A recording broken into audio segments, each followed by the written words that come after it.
Four-wheel drive snorkels. Most people think they're solely made for this.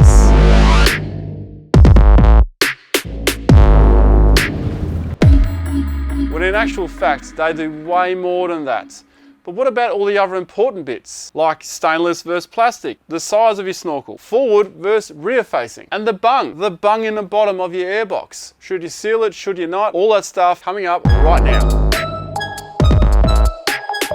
First of all, what are snorkels actually for? They're just a raised air intake. Yes, they help with water, but they're mainly made for dust. Dusty roads means lots of dust. And if you're following someone, like in a convoy on a dusty road, or it's just a very damn busy road, you're gonna cop a lot of dust.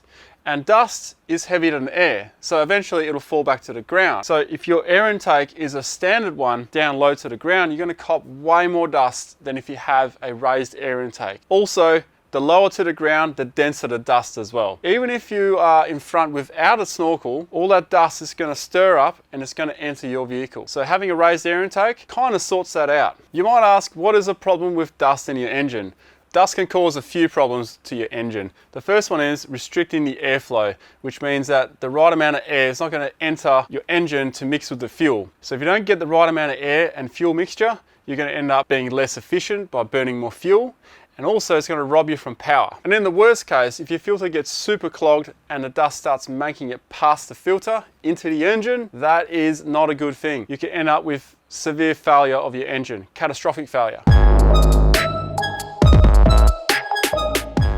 And the second reason, but the main reason the full drive shop will use and tell you why you need a snorkel is so you can cross a deep water crossing. That shouldn't really be the sole reason why you need a snorkel, because then most people wouldn't need one. It's more a case of a raised air intake.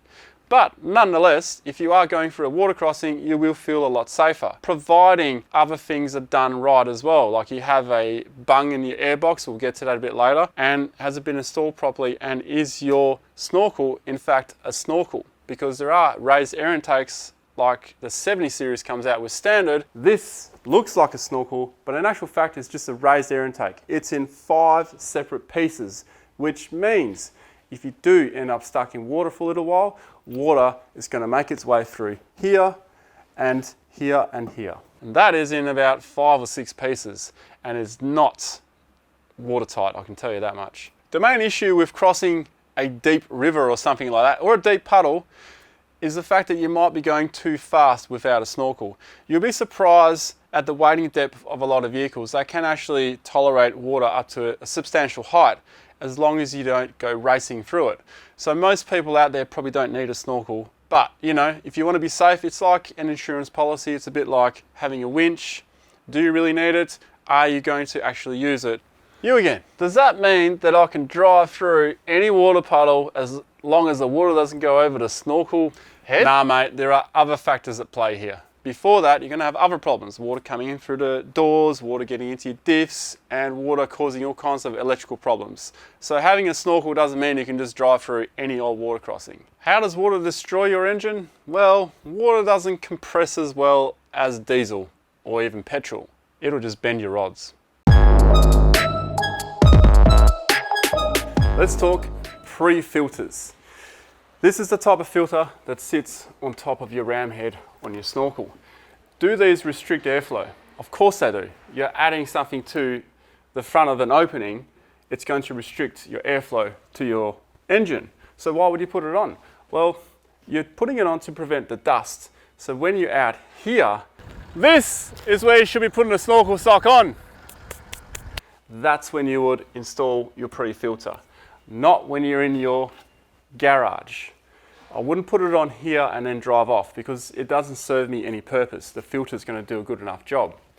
But the whole reason for this is when you're on a dusty road, you put this on to prevent the dust from entering in there, because in here, that is the most important filter. The airbox, the air filter, the most important one. This is the one you want to keep dust free as much as you can.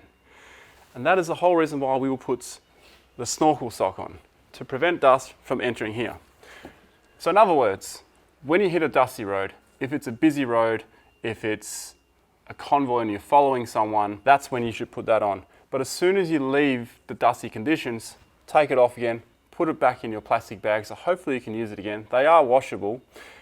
And then you'll drive with no air restriction and a clean filter, rather than driving on a dusty road without any air restriction up here until this gets clogged with dust, and then now you have air restriction while you're still on the gravel road, and when you hit the highway again, you still have air restriction because you have a clogged, dirty filter.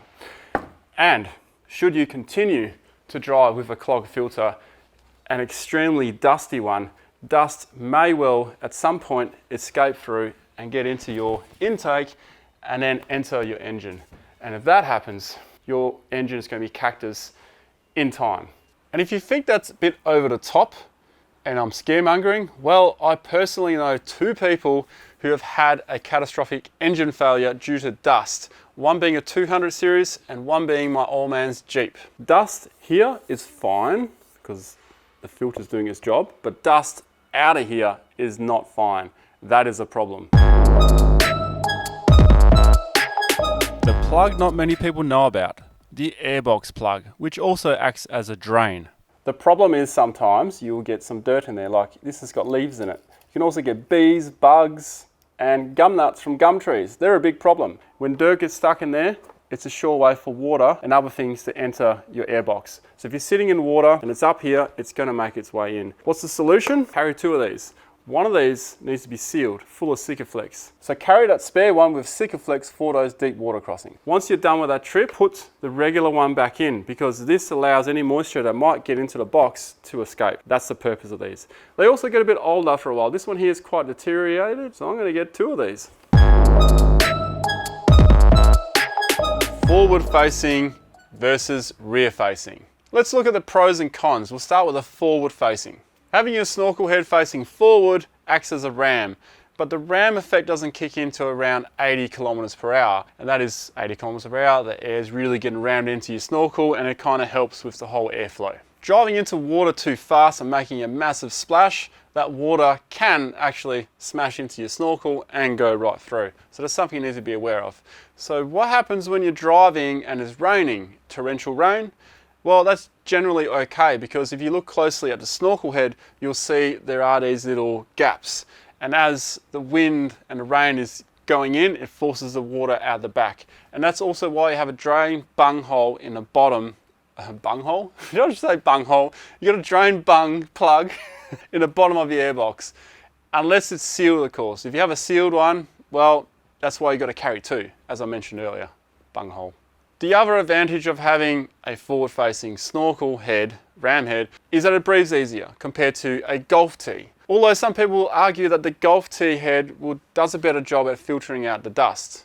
But you have a snorkel sock for that. So I think we can combat that. Should you smash the top ram head, you can replace it. A con with the ram head, it does catch bugs, bees. Like I hit a swarm of bees once and I had a fair few in my airbox actually. Leaves, gum nuts, all kinds of stuff, and they will actually get stuck in the bottom of your airbox because they'll just go in. Plastic snorkel is much cheaper and much more cost effective and is a lot easier to install actually than a custom stainless steel or steel pipe that comes out. Also with the stainless steel pipes, they tend to cut a lot more of the guard out as well. Not that that's really a con, it's just how it's installed. The price of a stainless steel snorkel setup, usually somewhere between at least $1,000 to $2,400, depending on where you go. So much more expensive than a plastic snorkel. And also most of these people who put one of those snorkels on also upgrade the airbox, or some combos only come with the airbox. And then you've got different size filters and things like that. So there is a lot more involved in it. So if you're just going for the looks, maybe think twice. The plastic snorkel is the cheaper option, unless of course you get an R-Max, which is slightly more expensive and a lot more involved in putting it on. Regular snorkel, a lot cheaper than a stainless steel. With the regular snorkel, there are so many pre-filter options with the snorkel sock. So many options. Shop smart, shop sockmart. Rear facing, and usually a rear facing snorkel is like a stainless steel snorkel, unless you have your ram head facing backwards, which is just ridiculous. It's actually worse than wearing a hat backwards. I'm only saying that because I do wear a hat backwards occasionally. Oh bro, sounds fully sick, eh? The main point that I see of a stainless steel snorkel is for looks. They look the part to some people. I don't really dig the look. I like the factory sort of look, but some people love that look and they'll go stainless steel snorkel. And most of these are rear facing. The reason for having it rear facing is maybe to hear a bit more of the engine, because you will hear the turbo more, you will hear the engine drawing more air, you'll get a lot more sounds coming out of it because it's right there at your window. The advantage though, it won't catch bugs, leaves and gum nuts from trees and things like that because it's facing the opposite way. But if you do put a filter on it, it's a bit more work involved. You're going to have to cable tie it because there aren't many options for filters at all. You just got to buy a general filter, put it on and zip tie it. So a bit more work involved there. And unless you're driving backwards really fast, you're not going to get much water and rain getting into it. So I guess that's another reason why a stainless steel snorkel is facing backwards, so they don't have the issue with water entering it, because it doesn't have the same technology, calling it tech, as the plastic snorkel with the plastic ram head with those filters at the back where the water does get pushed out. A lot of people think that rear facing snorkel will get less dust. It's kind of laughable really. If you're driving in the dust, there's dust around, it's going to suck in dust no matter what. So it doesn't matter if you're rear facing, forward facing, you're going to get essentially the same amount of dust. It's not going to matter. If you're worried about dust, don't have it rear facing, put a bloody snorkel sock on. The size of your snorkel, 3 inch, 4 inch, 5 inch, there's some big snorkels out there. If you're going to upgrade the air intake, you might want to do the air intake pipes that go to the intercooler and all those other things as well, and then the pipes going out the back. You kind of really got to upgrade everything to get the benefit from it. Also your airbox. If you put a big snorkel on it and you still got the same little airbox, I don't think you're going to get the benefit. But the question is, are you building a four-wheel drive or are you building a drag car or a race car? I didn't think so. You're building a four-wheel drive that you want to have reliable. Just don't bother with the big R-Max snorkel. They've been trying to sell me that shitty idea to me for ages. Just go a normal size snorkel. And if you want the stainless steel snorkel for the looks, then get it. But I'm just saying there's cheaper options out there. But people will get what they want to make their car look. I understand it. Looks in the end are important for your vehicle as well. So just putting it out there, plastic snorkel cheaper, stainless steel snorkel may look good if that's what you like. Those other bigger options, are you making a race car or are you making a four-wheel drive? So what's my experience with snorkels, you might ask? Well, when I compare the size, I have had a normal snorkel on my 79 series for 10 years. And I've had no power lag, I've had no issues. It's a reliable four-wheel drive tourer. It hasn't broken down engine-wise, and it's not a race car, but it does go. Cheap snorkels versus expensive snorkels. Now I'm not going to compare plastic to stainless steel. It's obvious which one is going to cost more. But when it comes to plastic, plastic is important. Your snorkel, a cheap one, if you get one from eBay that's a couple of $100, well, don't be angry or pissed off later on when you hit a tree branch, say 2 years later on, it's been sitting in the sun, it's gonna shatter. Buy a quality snorkel. The thing is, you're buying the snorkel to keep your car protected. It's like an insurance. Why would you put a cheap insurance on that may not cover you in the long run? Think of it that way. The decision. Do you need a snorkel or do you not? If you haven't made your mind up yet, then maybe think about how often are you on dirt roads? Are you just an occasional traveller that sometimes dilly-dallies on a dirt gravel road?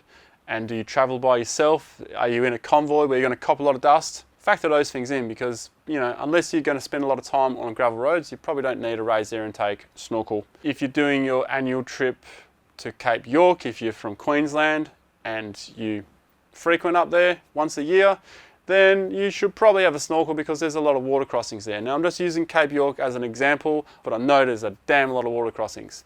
Also up in the Kimberley, the Pilbara, when it's been raining, there's a lot of water crossings. It depends on where you're going and what you're going to do.